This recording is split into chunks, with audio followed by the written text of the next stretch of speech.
Abdul Baha Abbas, 1st of November 1912, talk at the home of Mrs. Corinne True,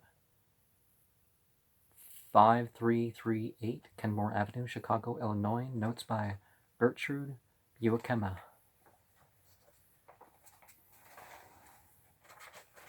I am well pleased with every person here this evening.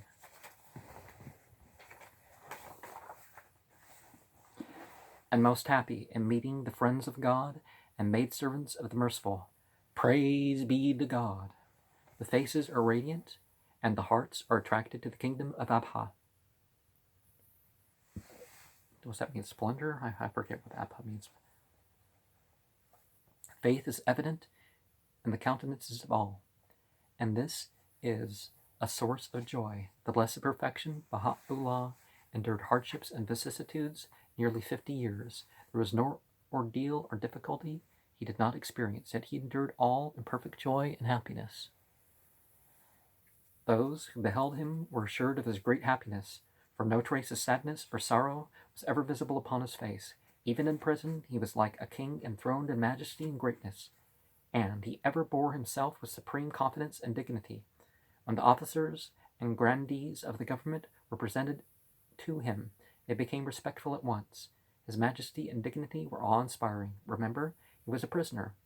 He was in prison. He endured ordeals and calamities for the sole purpose of illuminating us, and in order that our hearts might be attracted to the kingdom of God, our faces become radiant with the glad tidings of God, in order that we may be submerged in the ocean of lights and be as brilliant as shining candles, illuminating the dark recesses and flooding the regions with brightness.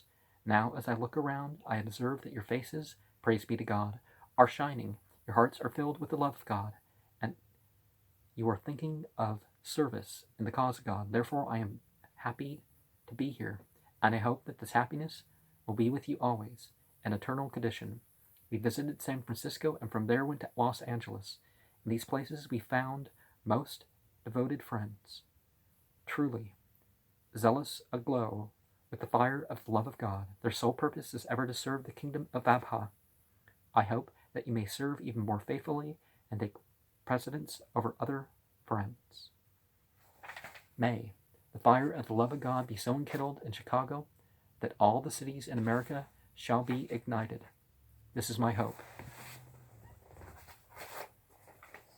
And certainly compete in good deeds should be where we should be heading. And good and truth and love of God and that sort of thing are, they're not limited to one path, but people have different degrees of that within whatever path. My third visit here expresses the degree of my longing to see you and the extent of my love. It was thought that I should go direct from San Francisco to New York and thence to the Orient. But, impelled by excessive love, I have visited Chicago again to associate with you in fellowship and fragrance. I hope that these 3 visits may be the most productive of future results. May you all become signs of unity. May each one be a standard of Baha'u'llah.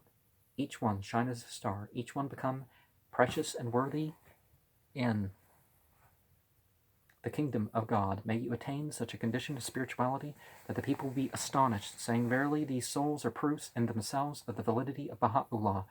For through his training, they have become completely regenerated. These souls are peerless. They are truly the people of the kingdom. They are distinguished above the other people about them. This is in reality a proof of Baha'u'llah. Behold how educated and illumined they have become. When this cause appeared in the Orient, the friends and followers were self-sacrificing to the utmost, forfeiting everything. It is significant and a wonderful fact that, although the most precious thing on earth is life, yet 20,000 people offered themselves willingly in the pathway of martyrdom. Recently in Yazd, 200 of the Baha'i friends were cruelly slain.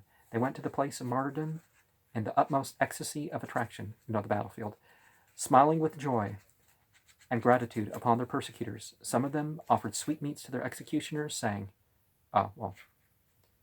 some of that went on